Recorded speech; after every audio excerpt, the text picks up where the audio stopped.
Alliance between the workers and exploited peasants.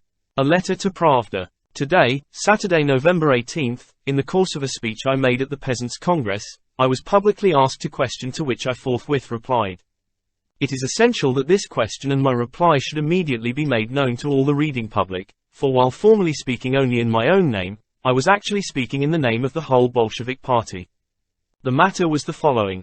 Touching on the question of an alliance between the Bolshevik workers and the left socialist revolutionaries, whom many peasants at present trust, I argued in my speech that this alliance can be an honest coalition, an honest alliance, for there is no radical divergence of interests between the wage workers and the working and exploited peasants. Socialism is fully able to meet the interests of both. Only socialism can meet their interests. Hence the possibility and necessity for an honest coalition between the proletarians and the working and exploited peasantry. On the contrary, a coalition, alliance, between the working and exploited classes, on the one hand, and the bourgeoisie, on the other, cannot be an honest coalition, because of the radical divergence of interests between these classes. Imagine, I said, that there is a majority of Bolsheviks and a minority of left socialist revolutionaries in the government, or even, let us assume, only one left socialist revolutionary, the Commissar of Agriculture. Could the Bolsheviks practice an honest coalition under such circumstances?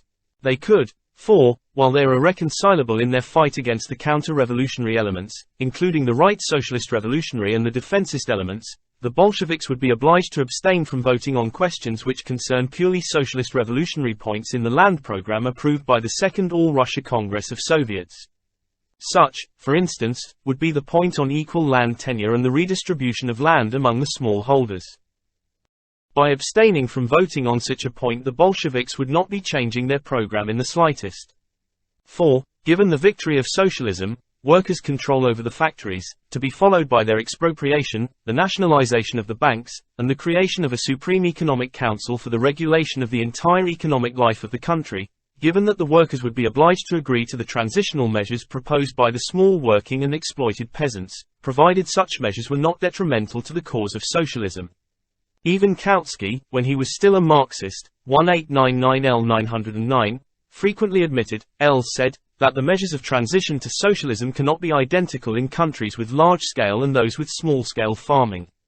We Bolsheviks would be obliged to abstain from voting when such a point was being decided in the Council of People's Commissars or in the Central Executive Committee, for if the left socialist revolutionaries, as well as the peasants who support them, agreed to workers' control, to the nationalization of the banks, etc., equal land tenure would be only one of the measures of transition to full socialism. For the proletariat to impose such transitional measures would be absurd. It is obliged, in the interests of the victory of socialism, to yield to the small working and exploited peasants in the choice of these transitional measures, for they could do no harm to the cause of socialism. Thereupon, a left socialist revolutionary, it was Comrade Feofiliktov, if I am not mistaken, asked me the following question.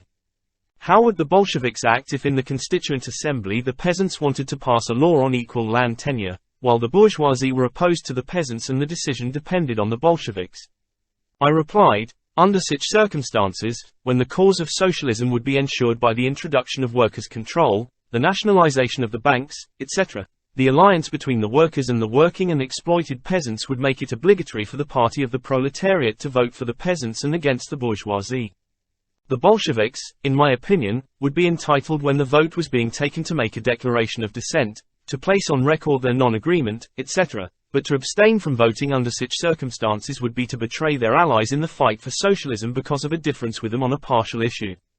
The Bolsheviks would never betray the peasants in such a situation. Equal land tenure and like measures cannot prejudice socialism if the power is in the hands of a workers' and peasants' government, if workers' control has been introduced, the banks nationalized, a workers' and peasants' supreme economic body set up to direct, regulate, the entire economic life of the country, and so forth. Such was my reply.